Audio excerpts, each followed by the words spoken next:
Coming at you live from DNHQ in beautiful South Pasadena, California. This is the Blue Heaven Podcast. What is up, Dodgers Nation? My name is Clint. You could find me as Real FRG on Twitter and Instagram. That guy is. What's going on, Dodgers Nation? Doug McCain here. You can follow me on Twitter and Instagram at DMac_LA. Welcome, guys. Welcome to Blue Heaven pregame here. Cheers, and thank you to our friends at Jim Beam for helping us all get through the next hour or so of Dodger talk on today's show. The Dodgers sweep in SF. You already know that. Doug did a post game about that on Sunday. You guys watched it. You had a good time. But we got three big takeaways to pull from that series each because hashtag content. We're bringing back, it's been a whole long time since we've had this segment on the show. The totally original Excuse the Interruption is coming back, and we'll look ahead to a whole bunch of things about how many times the Dodgers are playing 1,000 games against the D-backs. They're playing a real MLB team this coming weekend, and some other takeaways for the final 17 games or so of the season. Before we get into the show, we got to remind you, this is a live stream. It's also a podcast, so comment for the live stream side. Let us know where you guys are representing Dodgers Nation tonight. Where are you watching the game tonight? Where are you at? Send us your, what do we do, area codes? Send us your area codes, because we want to talk about you and where you guys are living. And podcast, iTunes, Spotify, iHeartRadio, Google Play, Stitcher Radio, everywhere. What you got? I just want to point this out. Right off the bat, we have Fett over on YouTube that says Padres own the Dodgers. Are you kidding me? Dodgers up 21 games on the Padres, and you're going to say that you own the Dodgers? They own the Dodgers like I own a 5-bedroom home in Los Angeles. I don't, okay? So that just really triggered me. I'm sorry. A little triggered. Listen, just be happy he has a keyboard and a computer, you know? Like, baby steps. San Diego. Dave Luna's in the stream, said, Clint with a rare non-blue shirt. Who is you? Listen, I wore this for a little bit over the weekend, and I was like, you're not dirty enough to throw in the hamper yet. So I put it back on today because why not? Cooper Neal in the stream. What's going on, Cooper? If you guys saw on our social media platforms, we got new caricatures of Doug and myself. So check that out. Shout out to Cooper. Cool artist, bro, friend of the show. Leslie Taylor in the stream. Howdy, boys. Have missed you the last few weeks. Leslie, we missed you too. Hope you are doing deliciously. Got some people checking in. We got our boy Trace Gallo season. What up, gentlemen? What is going on? We got Jose checking in from Tijuana. We got Tennessee. George checking in Tennessee. Tennessee loves. Sorry, Fett. Huh? Sorry, Fett. He came clean. So that comment wasn't serious. I'm a Dodgers fan. Oh, okay. That's good. Find some people where we're checking in now. We got Diane checking in from Arkansas. What else we got? We got Tucson, Arizona in here. What are you seeing? We got Anthony Keene that says, what kind of hat are you rocking, Clint? Birds, baby. Let's go Birds. Fly Eagles Fly. Jalen Hurts, my fantasy QB. Anthony Ortega from Long Beach, the 562. We got Shelly, LA for life from Morgan's Point Resort, Texas. We got Isaac Lopez who says, I am watching in person near right field foul pole. So we got a guy at Dodger Stadium watching Blue Heaven from Blue Heaven on Earth. That's so you got to awesome. respect that. We got Jacob represent from Norwalk, Ohio. Adam the Sacktown, the 916 with some strong emojis. So yeah, Dodgers Nation representing in the comments. Santiago says sad Diego. Gary Webb says scam Diego. Fans are delusional. Yeah, this is kind of how it goes down on my show. I say something and we get like 10 variations of it. It just tends to go off the rails. Diane, good times. Our friend Diane checking in from the skies on American Airlines. Heading to Palm Springs. The fairy godmother of Dodgers Nation, Diane Schroeder. She's pretty much responsible for like 10,000 likes on our YouTube channel, probably about 3,000 or 4,000 subscribers. So Diane Schroeder, cheers to you. I'm going to crush this Jim Beam Highball Seltzer, a little Chug McCain action here. You actually cracked it open today, guys. This is an impressive feat from Take Douglas. my keys, get the Uber ready. Take my keys. Anthony checking in, 562 Long Beach. We got Terry checking in from the 805 Central Coast. Represent 916 in here, Corona in here, Antonio Sacktown 818. Manny Machado sucks. I agree, Fabian. 901 is in the house. Charlize is from upstate New York. Go Dodgers. Nice. We got some international Rosa Flores watching from El Salvador. We got Jose friends here in San Diego. There are dreams that owners of parents make them believe that parents are not going to arrive, and that is not right. Jose, you're killing me, guys. Let's not go off the rails here. San Diego's in the past. But Debbie checking in Moreno Valley. We got Pete from Downey. We got Rosef checking in from El Salvador. That's pretty awesome right there. South Carolina. Isaac is saying Diane is an OG, 100% OG. We got 760 Neil before Zod 21. Appreciate you guys coming in here, hanging out with us. Steven says Dodgers Nation rules. We appreciate that, and honestly, we kind of agree. We do this mostly for ourselves. But guys, let's get into what we got on today's show.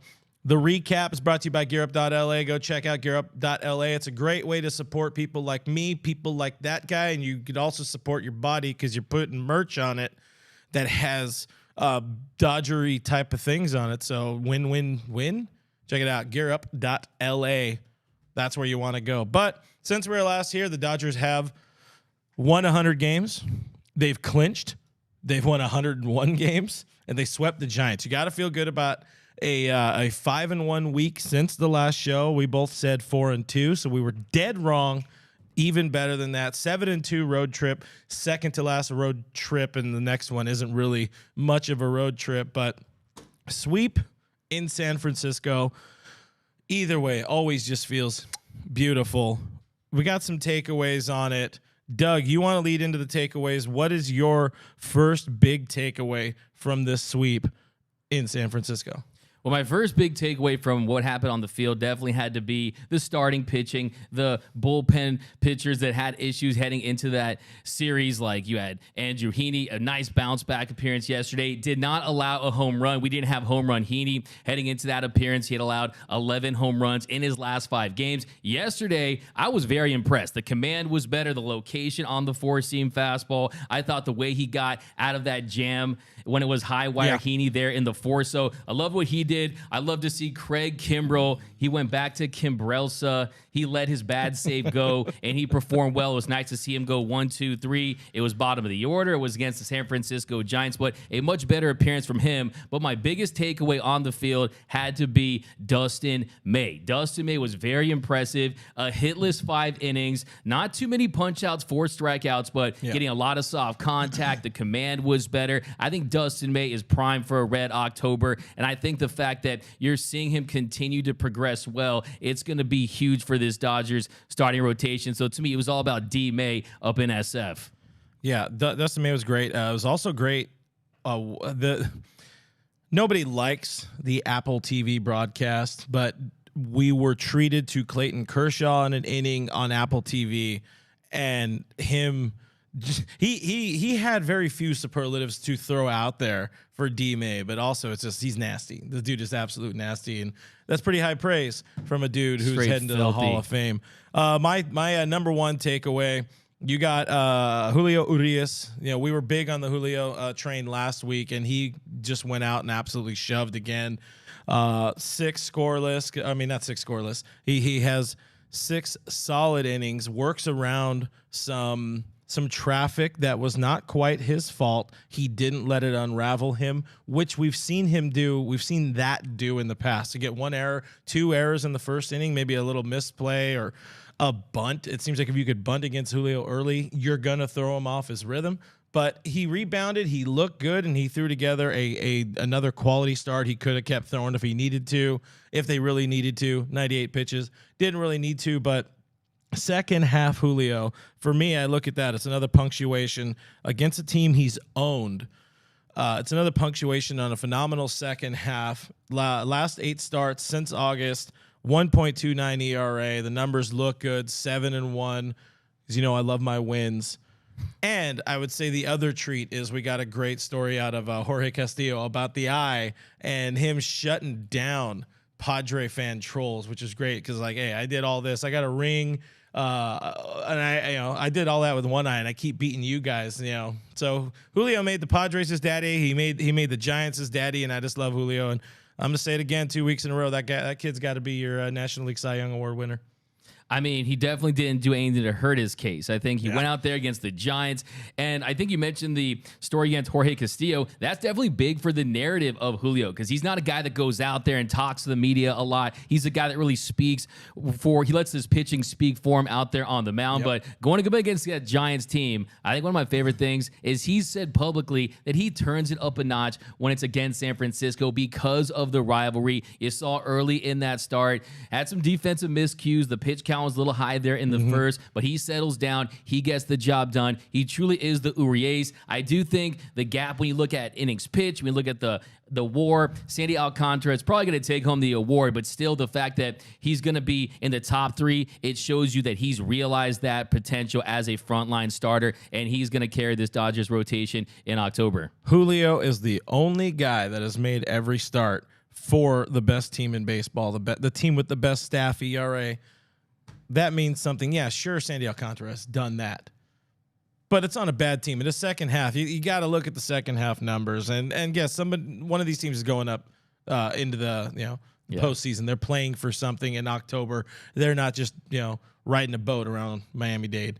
Yeah, I mean, I'm here for Cy Urias. I would love that, but I just think in the eyes of the voters, the way they evaluate starting pitching, it's the entire body of work from start to finish. Julio had some rocky starts early on there. You had some people questioning whether or not he was out of gas and he was feeling the effects of the previous season, but I definitely think that he's put himself in a great position where if the voters want to give the Dodgers a lot of credit for the year that they've had, you can make a case for Julio Urias as the NL Cy Young. And also, if you look at the second half of Sandy Alcantara, Julio has definitely been dominating him when you look at down the stretch. So I'm here for it. We'll see. My final Julio note, the one thing, I would say the biggest thing that I got from that series, and I didn't really need to get from that series or from that start against San Francisco, but he proved without a doubt he is your game 1 starter. He's the guy you want on the mound for any big game happening this October. He's the man. Let him happen. Let it happen. Let it eat. What do you got? What's your second big takeaway? So my second big takeaway is definitely Justin Turner. Ginger Jesus' resurrection continues in the second half of the season. He was my player of the week for the Dodgers. He hit 400 for LA. He had 4 doubles. He has a career high 36 doubles on the season.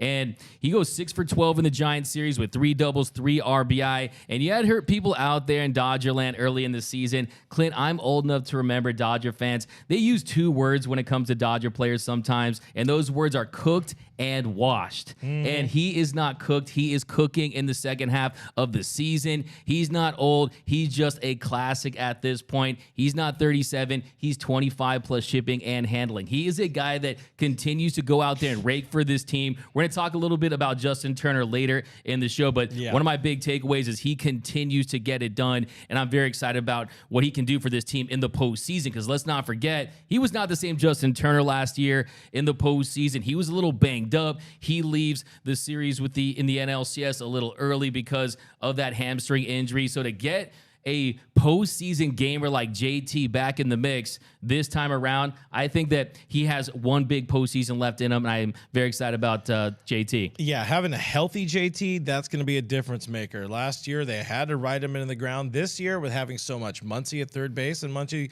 not great by any stretch of the imagination at third base, but have somebody you feel confident enough in to throw out there. He's not going to give you much worse defense than a 37-year-old Justin Turner, but we'll talk more about JT as we get later on into the show. We've got a big segment coming up about JT. My number 2 here, not taking the foot off the gas. Really, this was a focus. My focus here, I should say, is they didn't lose a game that they were going to lose, and that was Sunday's game. They went into extra innings. It was a 1-inning game. Obviously, Dave didn't want to throw out. He didn't want to throw out the aces. He didn't want to throw out the big bullpen arms. So they got by with the guys who aren't going to be on the postseason roster. Found a way to win that game, and it proved the resolve of this team, and that they honestly mean it. They mean it when they say, "Hey, we don't care about the records. We don't care about this. We're going to play every single game. We clinched. So what? We're here to play every game. We're here to win every single day. We don't care about who we're playing. We don't care about what our record is against them. We're here to win the day." And a game like that proves it. 100%. I think the consistency they've shown all season long, their longest losing streak is like 4 games. So, yeah, to your point, they really have nothing to play for. I mean, the division's sewn up. They're going to win, have the best record, and have home field advantage throughout. But to me, my biggest takeaway for the weekend was that one of the biggest names is crossed off that Dodgers revenge tour list, and that is the Giants have been crossed off. Look, SF already stood for season finished. Oracle Park was already turned into a Spirit Halloween costume superstore, but this weekend it was Dodger Stadium North. Dodger fans showed up, they showed out. You saw Dodgers merch being sold at Oracle Park. Are you kidding me? I mean, the Dodgers were great to San Francisco. They packed the stands, they bought their own merch, and the Oracle Park cleaning crew got to take today off because the Dodgers had already swept. So they didn't have to worry about any of that, and I just thought that the fact that they just went up there, they dominated them, they swept them again. They proved that last season was San Fluke Cisco, that Gabe Kapler's cheating lab has been shut down. No, I'm just playing about that. But yeah, I mean, no more late night in the Lamont. You had last year Lamont. This magic has run out on the Giants, and this year Dodgers 15-4, taking 15 of 19 games over the San Francisco Giants. That is the most wins a Dodger team has ever had over San Francisco. You love to see it. And to me, I was just very excited to just win that last game there. I didn't want to lose last night. That would have definitely left a sour taste in the mouth, even though, you know, the taste of a piece of metal would help it. For sure. Yes. But you didn't want to leave that. You want them to, you want him, that team and Gabe Kapler and his dress, whatever the hell he was wearing on Sunday afternoon on ESPN for a light drizzle. Like, Cap, what the hell, man? You're a dude who tans your balls and you're wearing a dress. Anyway, it was sus. I'm just saying. But, yeah, to let them stew on that, and, hey, you know, maybe Gabe Kapler loses his job because there's rumblings in there, you know, from media that he's not making too many friends in that Giants clubhouse. But it was great to see. I agree. Dodgers own the Giants all year long. What, 15-4 on the season? 15-4. Delicious. Yeah, unbelievable. That's my final note. I don't know if it's a it's a takeaway. It's that the Dodgers are good this year at beating bad teams, and I mean, that's relative. All bad teams are going to be relative because all teams are bad compared to the Dodgers. You know, for I guess most part of the letter of the words or whatever. Bad segue on that.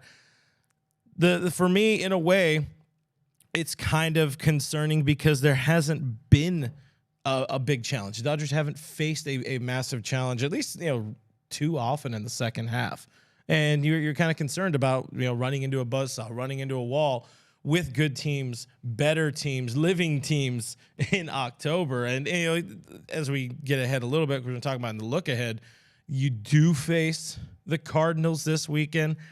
I'm a little iffy on that series because I think there's going to be too much of a rodeo in town with Albert Pujols and the record, and I really hope he just does it against the Padres, gets 700. It's good. He's already, you know, 4th all-time on home runs. That's great. But, yeah, you know, strength of schedule is a concern for me, and you know, the only way we're going to see it is let the games happen in October. We're going to see if this is a real team, which it should be. The numbers say it. The rosters say this should be this is who the Dodgers are. All the stats, all the leaderboard numbers that they have this year, that's legitness.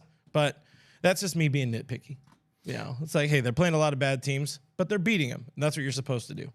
Yeah, I think when you look at this Dodgers team, that's really their MO. They don't care if it's a first-place team or a last-place team. They're trying to win the baseball game on that day. And I think that's what's made this team really special is the execution on a day-to-day basis. It can be the worst team in the league or it can be one of the better teams. And I think you've seen the Dodgers, they look at the Braves series. I mean, the comeback they made there late with all the distractions with Freddie Freeman. And you saw them perform well against some of the better pitchers in the league. So I think this team is battle-tested. I think their goal this year was, 1, to take back the division. They did that. And then 2, they gave themselves a great cushion now to rest guys, to put themselves in a perfect position to have sustained success in October. So I'm not overly concerned with their schedule. I think, look, everyone, you play the same teams essentially when you look at your division. And I think that, hey, is it the Dodgers' fault that the NL West was the most overrated division in baseball, save for the Dodgers? It was supposed to be this gauntlet. What happened? The Padres, no show.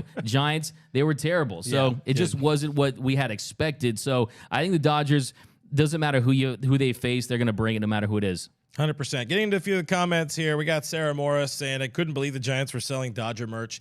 That really was a sneaky, phenomenal story out of San Francisco, out of Oracle this weekend.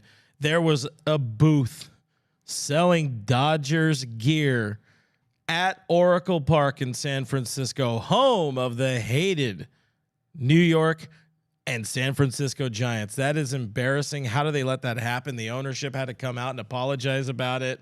I mean, I get it. It was going to be probably half Dodger fans there anyways, and that booth was probably cooking. It's good business. My only complaint is why weren't they selling the NL West championship hats and some of the championship merch? That would have made it that much better. Just sell that championship merch. But to me, shout out to Dodger fans. If you attended the game, shout out to Dodgers Nation out there repping hard, because look, I don't care if the Dodgers were in last place, if the Giants were in first place by 1,000,000 games. You would never see Giants fans take over Dodger Stadium like that. You would never see Dodger Stadium selling orange and black Giants merch. So I think that the fact that that happened, it was hilarious. I'm going to put that up with my bait LA picture as some of my favorite pictures to come out of Oracle Park. But yeah, that was Always pretty a pathetic, classic. and that's very embarrassing. But hey, honestly though, Giants fans, it's Dodger blue. It's an irresistible color. I think you should just make once we're orange and black, maybe for like one day out of the year. Orange is such an ugly color.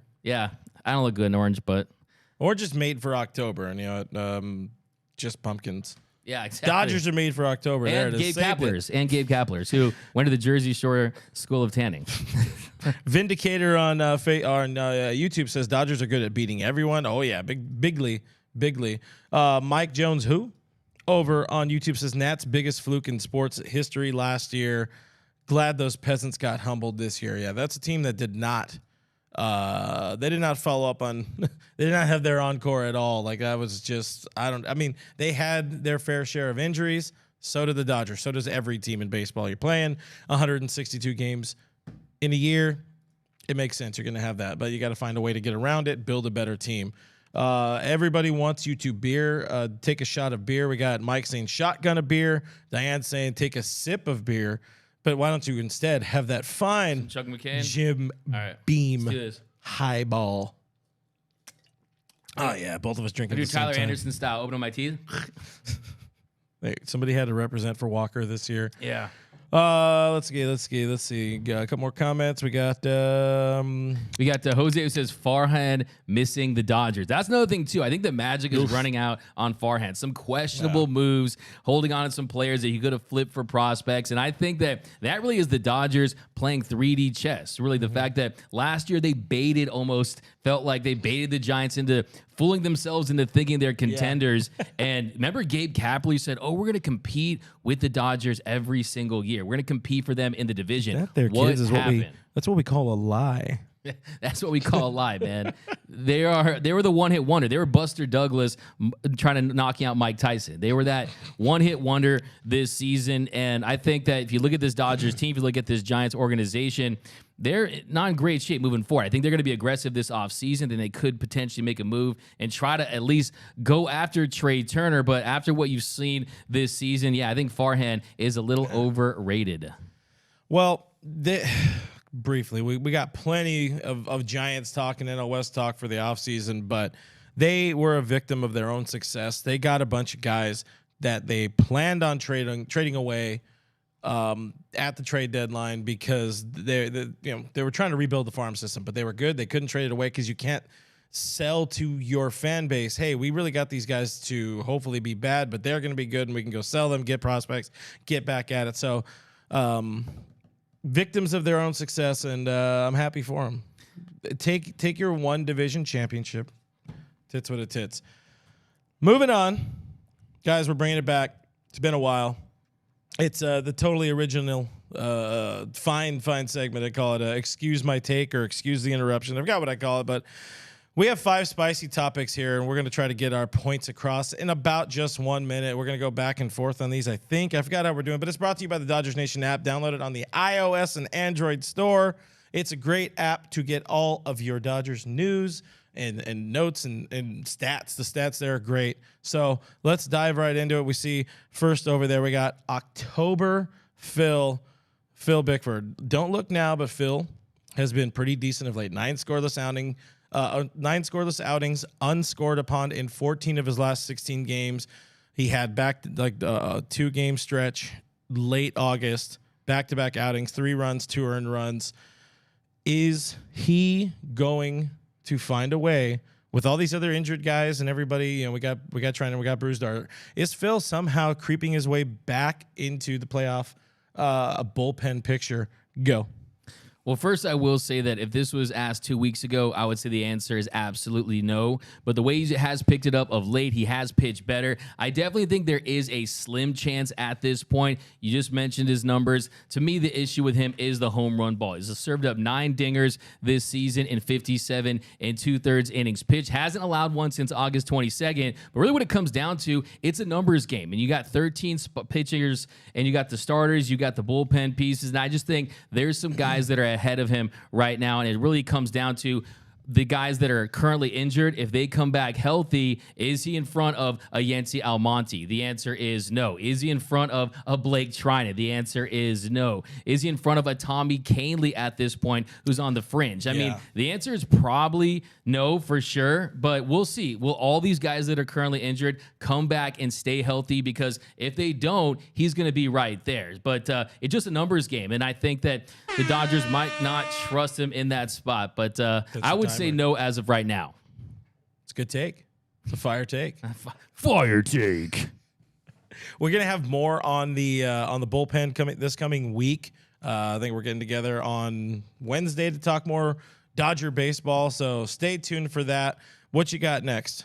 So next we're going back and forth this. Right? Yeah, absolutely. Okay, yeah. Perfect. So the next one is about Tony Gonsolin, and it's about who is Tony Gonsolin, the most important injured Dodger that's due back. Do you want to push the clock now? Yeah. What's the question? Is Tony Gonsolin the most important Dodger? I know. I'm just messing with you. At this point, yeah, because with the bullpen, you have it feels like a countless amount of arms that can either, in the rotation, in the bullpen, you have a bunch of arms that can either fill into spots or they're going to find a way to string together outs. So you're not going to see Craig Kimbrell going out there and closing every game in the ninth. It's going to be very, very excessively matched up based, and that's the way it should be.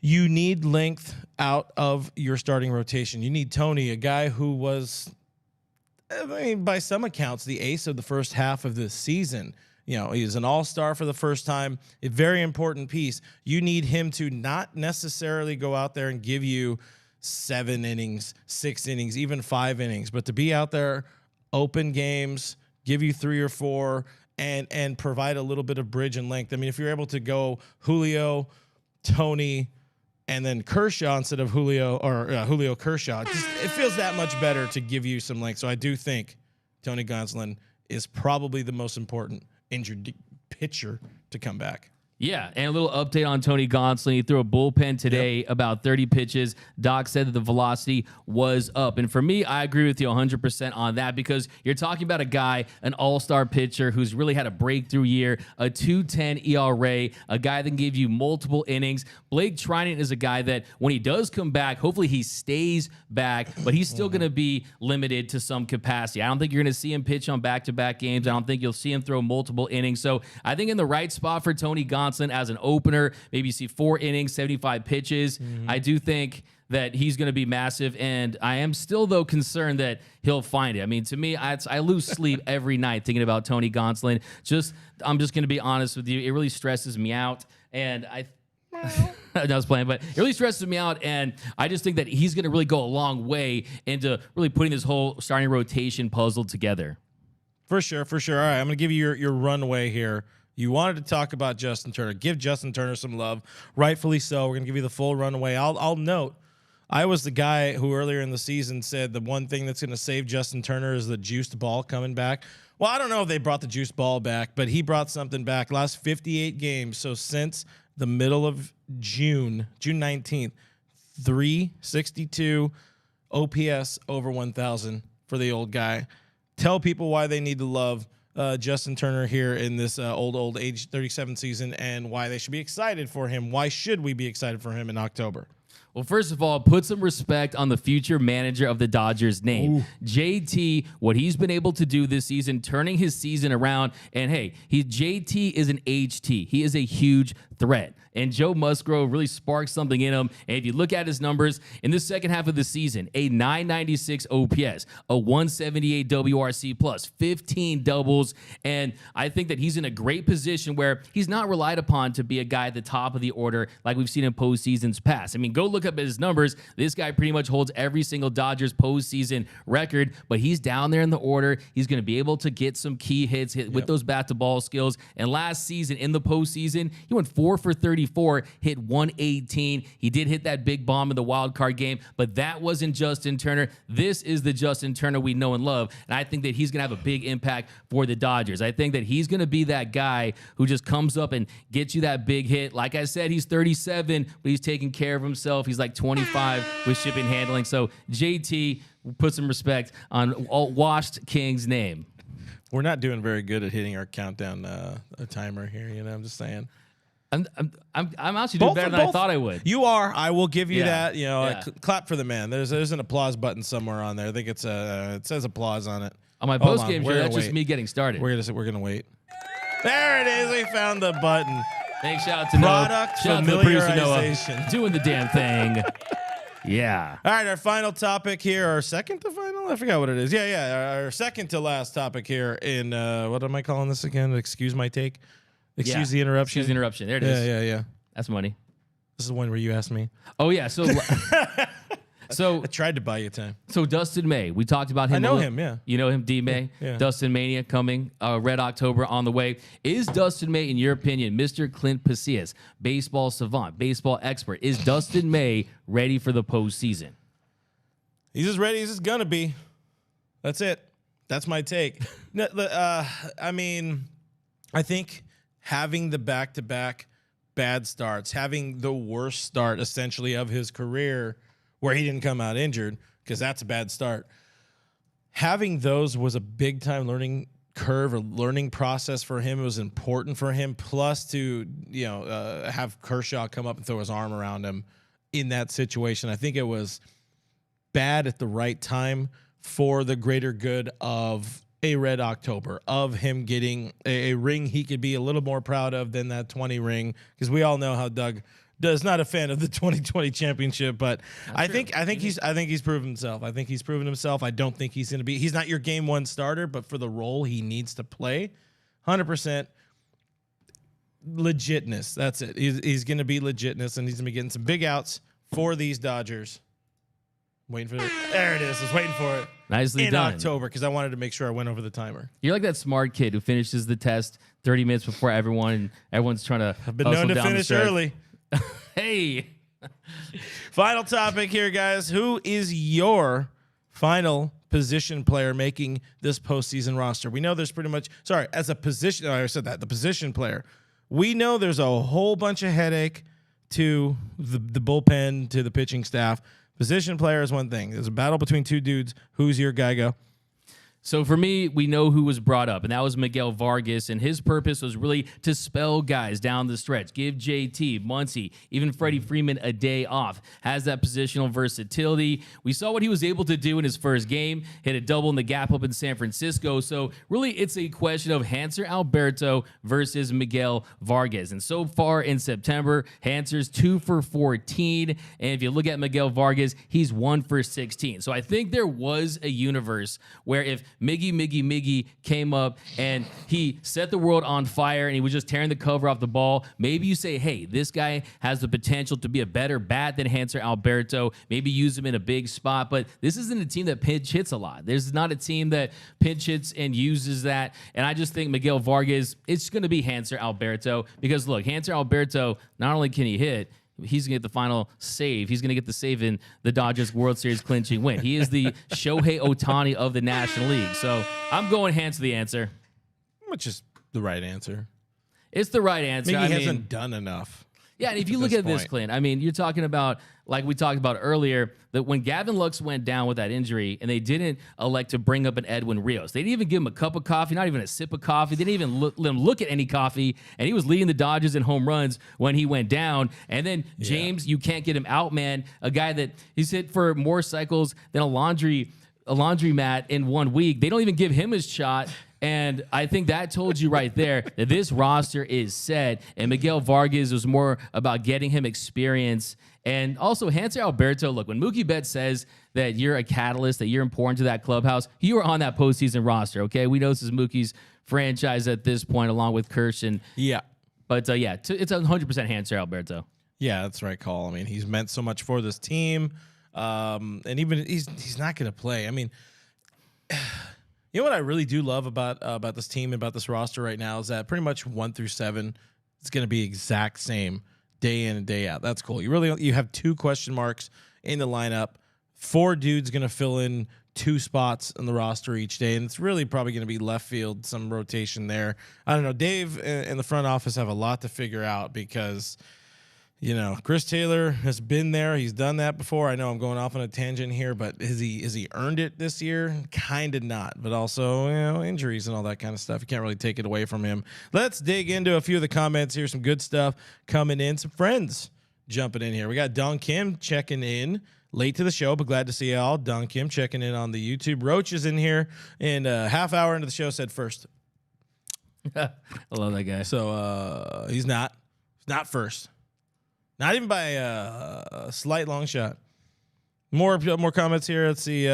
Craig Osterberg asking, what's the difference between early season Bickford and current version? What are you seeing out of Phil right now with that sweet DMAC vision?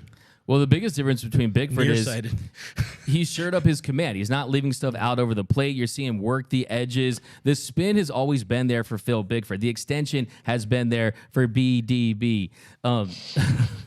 But I think what it comes down to is, his command has improved quite a bit. And I think that you're seeing from a mechanical standpoint, it's a little more fluid out there. I think that last year he was the rubber arm coming out of that bullpen. And just look, that is the key for Phil Bickford, is just keeping it in the yard. The strikeouts are up. The soft contact is better. He's missing barrels. So I think with Bickford, they really put him in spots too where he's been able to take advantage. He's not really thrown into these big high leverage spots. Yeah. You put him in situations where he can have success, and Spicoli is getting it done. It's fast times at South Pasadena High. He's definitely, that's really the key, is just painting the edges, painting the black, and doing a better job with his command. Normally, checking in, YouTube saying Taylor is just god-awful right now. Unless he could hit 180 in the next 2 weeks, and I don't think he means 180, probably closer to 280. Play someone who actually makes contact. What do you, like... I mean, there's 2 ways to go. What would you actually do with CT3, and what do you think Dave is going to do with CT3? Because we know how he feels about his guys. I mean, I think that, look, you saw what happened last season. I mean, he was atrocious down the stretch. He hit under 200 for the last 2 months of the season, and then he was the most productive player for the Dodgers. We saw Ock Taylor. We saw the fact that he went out there, had so many clutch base hits, but the difference between this year and last year is, first of all, Gavin Lux, he's been injured, so you've seen Chris Taylor at the Keystone playing second base, but now he's lumped into that outfield mix. And last season, it didn't have the depth. You didn't have a Trace Thompson. You didn't have a Joey Gallo. You had an AJ Pollock who really blew up in the NLCS and went crazy. But I think when it comes to Dave Roberts, there's no question it's going to be CT3. He will be in the outfield mix. There's no question. He'll be your starting left fielder during some games. But I also will say that if the strikeouts are extremely high, and if you look at, we call him swing and miss Chris, right? And if CT3 Chris Kaler can't make contact, and he struggles with that, I think that there's just going to be a shorter leash. And I think it's out of respect for the Cody Bellingers and Chris Taylors to say, hey, you're going to get that first look. We're going to hope that you do turn on that switch in the postseason and you are able to come through like you did in the past. But if you can't get it done, there are some other options. And we know that Trace and Joey Gallo, who they've essentially, Joey Gallo, you mentioned platooning. He's been the one guy they really have platooned. I think he's had 5 at-bats against Southpaws this season. But they're going to roll with Chris Taylor. And I think when it comes to Chris Taylor, the big key for him is just having success down that lineup, and and by doing that, you have to get your bat on the ball, man. You got to take a little boomer bust, and you saw a little bit of that lately. I mean, his swing has been a little more controlled in the last few weeks. Yeah, he's trying to dial it in for sure, but it's still he's still got a long way, it feels like. Yeah, I mean, he is who he is. He's a streaky player, but the hope is that streak comes at the right time. And if he finds it during October, during the end of September, he's going to be in a great spot because it's not just what he can do offensively, it's him making highlight plays defensively as well. But I think him and Cody are both the type of players that really buy into the new season like ideologies. Yeah. As soon as that regular season's over, it's like whatever your numbers were don't mean shit.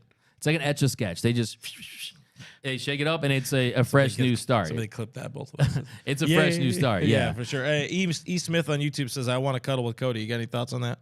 Hey, you want to cuddle with Cody? Cody is a guy that to me, I think you should cuddle with Cody. I think you and Cody would make a great.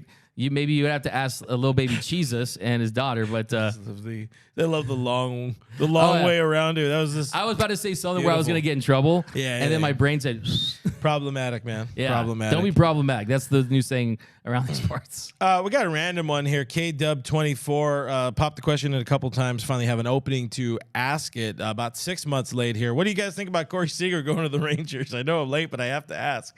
It would have been cool to get him back, but not getting Corey back meant getting Freddie Freeman, and Freddie Freeman is out here by the numbers, putting up the best season of his career if you really like buying into wins above replacement. So wait, who? There's this guy. That's right. He used to just lumber there at shortstop and not put in effort, according to some folks. Cooper asking any news on Lux? He's back in the lineup. Appears to be fine. They say the neck is all delicious now, so that's good. Roach says, when I want to grow up, I want to be Clint. I want to be me too. Put me on a Wheaties box. He is him. I as him. This is correct. Oh, wow. We have some Let's Go Dodgers emojis in here from DJ Killa Noez. Oh, those are cool. On Twitch. That's pretty cool. One of our fine, like 3 or 4 Twitch people hanging out with us. I don't know exactly how many, but I know Twitch is not very popular on here because we don't promote it. Mia saying, let's go Dodgers. We are about, an hour and a half-ish till first pitch. So let's get into our final segment here. It's a look ahead. And that is brought to you by Doug's Pants. That's brought to you by, let's say, the YouTube channel. Wait, what pants? Subscribe to the YouTube channel. You are wearing pants today. It's a little concerning. Yeah. No, you know. You got to do laundry. Subscribe to the YouTube channel, youtube.com/DodgersNationTV. Hit the bell, leave a like, leave a comment. It helps us out, and it makes Doug a happy boy. Please Before do. we get into, you have some topics. Before we get into your topics, we got to look at what we have left. So, or what's coming up this week. 5 against the Diamondbacks in 4 days. Thank you, lockout. And then the only series left on the calendar that really has any meaning for LA, and that is St. Louis coming into LA this weekend. Theo Albert coming back home ish. That'll be fun. I think it's going to be a little bit too much pomp and circumstance of that series, especially if he hasn't hit 700 yet. There's already going to be enough media there. National media is going to get involved, and it's going to be a problem. And I worry about, it's lazy to say I worry about the integrity of the series, but I do worry about if he hadn't hit 700, lobbing him a couple. I mean, what is 2 more Andrew Heaney home runs to the world? You know, like It's kind of like Brett Favre, Michael Strahan it. Try to give him the record. Ding. Yeah, there it is. I think that it's great though, because when you talk about 2 of the marquee franchises, the flagship franchises in the National League, the Cards and the Dodgers, mixed in with these 50-game series with the Diamondbacks and the Colorado Rockies. Then you add the fact you had the Dodgers DH from last season, the designated hugger, Albert Pujols, back in LA with a chance to hit for 700. I mean, that's a great story. Yeah. And I just hope that you saw Hanser Alberto yesterday. He told the crew that he wants to be on the mound and serve up that 700th dinger. So, yeah, I think it's going to be special. I think that he left warm and fuzzy feelings for Dodger fans. I mean, it was great for Pujols to finally get a chance to play for a real Los Angeles baseball team with the Los Angeles Dodgers. And I think that you'll see all hugs and smiles, but Pujols getting it in LA, it's going to make it that much bigger. For his sake, I hope he would be able to do that at home. Yeah. But this is his home last year, so yeah, he did so much damage to LA for so many years as a Cardinal in his youth, and then he somehow became a lovable character. I mean, he was a supervillain for a decade and became a lovable character in LA. And it would be cool. I mean, it would be cool to see that highlight from here to eternity, number 700 hit against, I'm just going to keep saying Andrew Heaney because it just matches up. But, and what really hurts me? It should be $6.99. But thanks to Talkman and that Rob job. Right? Yeah. Bitch. Jeez. But yeah, I know it's going to be special. A Mickey Mouse NL West crown. There it is. Nailed it. Stuck the landing. Nicely done. 107 wins. And then, so 8 games in 7 days. One, what are your concerns coming out of that? Or stemming from that? And two, what do you think, what are your predictions for 8 games in 7 days?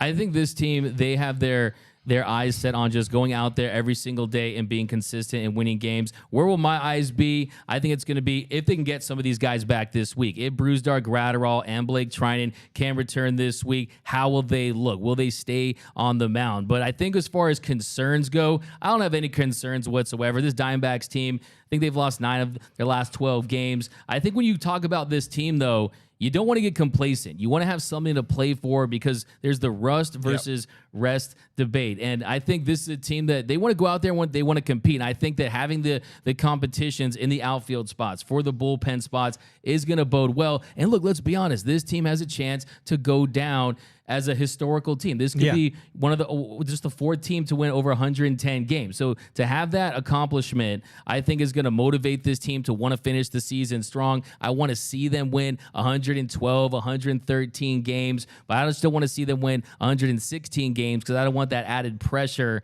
of being the team that like the Mariners or the Cubs of 1906. But I think that this Dodger team, they need to focus on being the 98 Yankees. That team won 114 games. They also won 125 games total. So if this Dodger team can get up to that number, they could be in the conversation for not just one of the greatest Dodger teams of all times, but one of the greatest teams in the history of Major League Baseball. So I hope Mookie Betts and Freddie Freeman and Trey Turner and Justin Turner, you're not going to have this group together with this exact nucleus. So I hope that they don't look at this and say, oh, we're a couple wins away from clinching best record. I think the magic number for that is 7 as it stands right now. I think they look at it and say, hey, this team is special. We have had our foot on the gas all season long, and let's continue that because this Dodgers team, they're a machine. For me, the concern, we still got to get predictions in. The concern is, though, that's a lot of baseball in a short span of time. You worry about injuries. You worry about overwork. There's the rest versus rust, but there's also the rust versus injury and rest and all that. So they only get one extra dude, for the doubleheader tomorrow, and that's going to be Ryan Pepio. That's true. Our boy Pepois, which is odd. I'm surprised, is that not a call-up because he shouldn't be allowed? Anyways, MLB rules are stupid. They clearly just make them up as they go. But, that much baseball. Don't kill yourself to win. Don't injure people to win these games. These aren't that important. You got enough times. You got enough games left. You got 6 against the Rockies to end the season for some reason.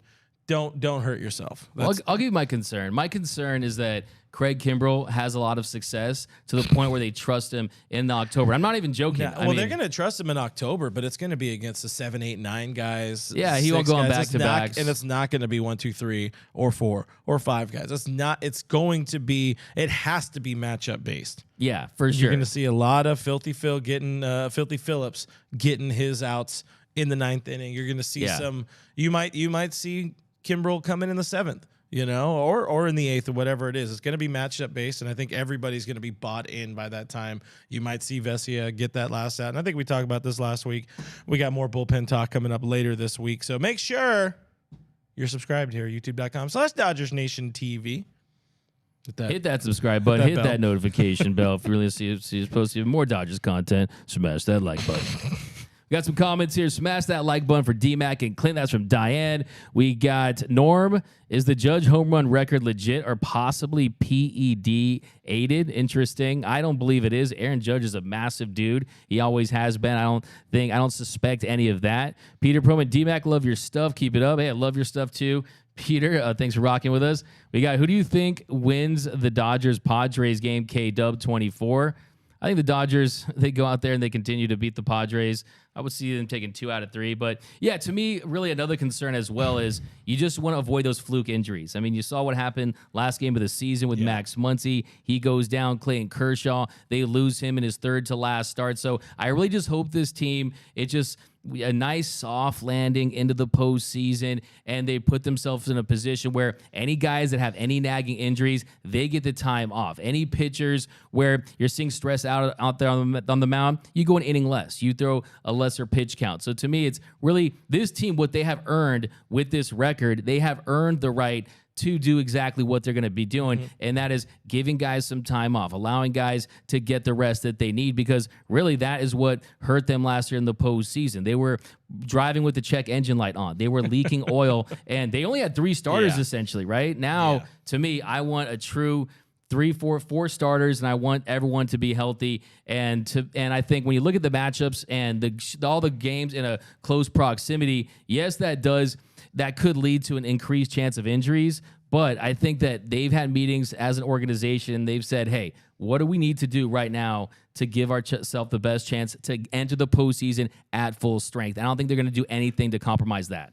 And with how much time they have left, they can set up everything exactly how they want, which is great. Clarify one thing. I wasn't overly specific about what I said. Doubleheader. You have Grove starting, Heaney Anderson starting, but Pepio will be called up as the 29th man for the doubleheader. So he's not making a start, but he will be available and on the roster, which I'm assuming doesn't somehow work against the call-up rule. But anyways, you had a couple more points you wanted to get through before we got out of here, right? Yeah, just a couple quick ones. So we're talking about that 17 games. You got 5 at home versus the D-backs, 3 at home versus the Cards. They go to San Diego for 3. They have 6 at home versus the Colorado Rockies. Now the Dodgers, to finish with the best record, they have their magic number is currently at 7. They're currently up 6 games on the Astros for best record in Major League Baseball. My question to you is, how important do you think it is for the Dodgers to finish with that best record and have home field advantage throughout the postseason?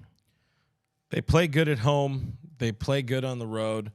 I don't think winning, trying to beat an all-time wins record, which they can't at this point, that's unimportant. Getting that home field advantage, I think, is pretty important. But again, they play well just about anywhere. I'm going to stand by the mindset that they should not kill themselves to do it. Yeah, they're not going to push guys. They will not push guys. Exactly. Yeah. So that's my take. Nice. Yeah, I think it's definitely a situation where the Dodgers, this has been their best road record. They're dominant at home. You've only had 1 World Series clinched at home. I think that would be magical to have that, especially after winning the World Series in Texas in 2020. So I want to see that as well. And then last one, as far as something that we're looking for the rest of the way, is the outfielder situation with those 4 guys vying for spots. And we're going to do a video, an entire segment on that for some of these roster puzzle pieces that still need to be figured out here at the end. So how much do you think at the end that competition level with those 4 guys is going to help guys really stay locked in, stay relevant down the stretch? Do you think that it's a good thing to have? You got Trace Thompson has to figure out how to hit lefties. You have Cody Bellinger who needs to find a rhythm at the plate. Chris Taylor, Joey Gallo. I mean, the fact that these guys are all going to be vying for those spots, I think it will be something that will help this team stay locked in. I mean, everybody in the outfield is kind of struggling so far this month. Even Mookie. I'm going to go out on a limb here, though. I'm going to say Mookie Betts has locked down a starting position in the postseason. So stop the presses on that. I said it a little bit earlier, and I'm interested in seeing what you have to say on the dugout this week. You got 4 dudes vying for time in 2 spots, and nobody really seems to be stepping up to the plate. I mean, they step up there and then they just kind of walk back because they struck out. Cody and CT have the history of just switching it on because it's October. We don't know about Gallo. We don't know about Trace Thompson, who's hitting $150 this month, by the way. Yeah. That is concerning. The magic is kind of gone. So you hope the competition works, but it's been a competition all season long, and you shouldn't really need a competition. You should just be good, at hitting and at your job. Cody knows he's got it on lock because he's, the best defensive center fielder they have. Yeah. So that's there, and it's just going to be trying. Gallo's fighting his own demons. I don't think there's going to be a lot of competition. Or at least I don't see it. I don't think they see it as the healthy competition. Everybody's just trying to go out there and do their best. That's really what it is. So yeah, I think that's my answer, non-answer. You got guys trying to figure it out, but it's not going to change. Like at this point, Miguel Vargas could hit the rest of the season. Every single time up there, he can drop a bomb. They're not going to have him on the postseason roster. These guys have their mind already set. If they didn't, we probably would have seen James Outman at some point. Yeah, that's a great point. I think for me, I want to see Cody Bellinger get the lion's share of the reps in center. I want to see him find a way to solidify that spot because we know, one, it's going to be his spot, and two, might as well work on some mechanical things. Try to find that postseason swing. Revert to that 2021 postseason swing that works so well. But yeah, you want it to be a spot where it's going to be a tough decision for Dave Roberts. You don't want it to be an easy decision. You want them all to play well. You don't want to have a situation where, well, who's the best of the worst, right? You want who sucks the least, that type of thing. You don't want that. You want this team to go out there and have depth on the margins. But to me, Cody Bellinger is my postseason center fielder. He's going to be starting in center field. You saw just yesterday, he made a game-changing play to cover so much ground. You never know how much he's going to impact the game defensively. You just want to see him become a competent bat. Just hit for contact, give us some big dingers. But yeah, I mean, Trace Thompson, he's been a great story. There's no question about it. But if you look at those numbers, he has started to slip. When he does make contact, he crushes the ball. But they're going to trust Cody Bellinger. And at the end of the day, it's going to be Belly in center, CT in left, and we'll see more depth off the bench. So that's definitely a good thing for this team. You're not going to see, I don't have to live through the nightmares of Steven Souza Jr. and Andy Burns, who they basically DFA'd and brought back, and then Albert Pujols, geriatric 78-year-old coming off the bench and getting outmatched. And we had a little love pet fest for him. But this when team. You think of that 21 roster and how just embarrassing it was come October, and the fact that they were still able to make it that far. Yeah. And now they're as healthy as they're going to get in a way by the end of the week. Really, they're as healthy as they're going to get this season. And, you don't have a Theo. You don't have a ground out to the right side Seager. You got Freddie Freeman, who hits the ball everywhere and plays every second of every minute. Yeah. And you just feel a whole lot better heading into this October. Final thought, guys, presented by our friends at Hornitos. My bottles are over there, but they sure do look yummy. I had a final thought, but I decided to change it up mid-show here because I saw a great comment. So I'm gonna throw to this comment because it made me laugh, and I love these people in the comments try to get me to laugh or get us to laugh, and we can't just inject. Usually just can't just throw in a comment randomly in the middle of a show because it throws off the rhythm. But here, this is now a segment dedicated to you, and particularly our friend El Pepedepedes, who I always say the name wrong. But this is a great joke. Gather around, kids. Tell grandma. My Tinder date and I decided to meet up at a gym for our first date, but she never showed. That's when I knew we weren't going to work out. Thank you. I love it, man. Subscribe to El Pepedepedes. Killing the game. That's such a great joke because you see Noah, because they're gonna work out, but that I'll tell you guys when you're the old. structure. I'll tell you guys the punchline. So, anyways, as we end the show, guys, there's one final shot. May the Dodgers stay healthy and win all the games. May you guys stay healthy and happy and go enjoy yourself a fine Hornitos Paloma with your friends at Dodger Stadium, like I plan on doing. So cheers. Thank you, guys. Find us on the internet at DodgersNation.com. Subscribe to Blue Heaven on iTunes, Spotify, iHeartRadio, Spy Fart Radio. My favorite app. We also, my favorite crap. now we got Dougie Fresh locked in here. We have all of Doug's content and a whole lot more content going up on our podcast stream, so go check it out. Dodgers, 28 million years a day. Subscribe to youtube.com/Dodgers Nation TV. Hit the bell, leave a like, all that kind of stuff. I am Real FRG. That guy is DMac_LA. Thank you guys for the comments. Thank you for the questions. Go Dodgers, and we'll see you on the other side. Bye.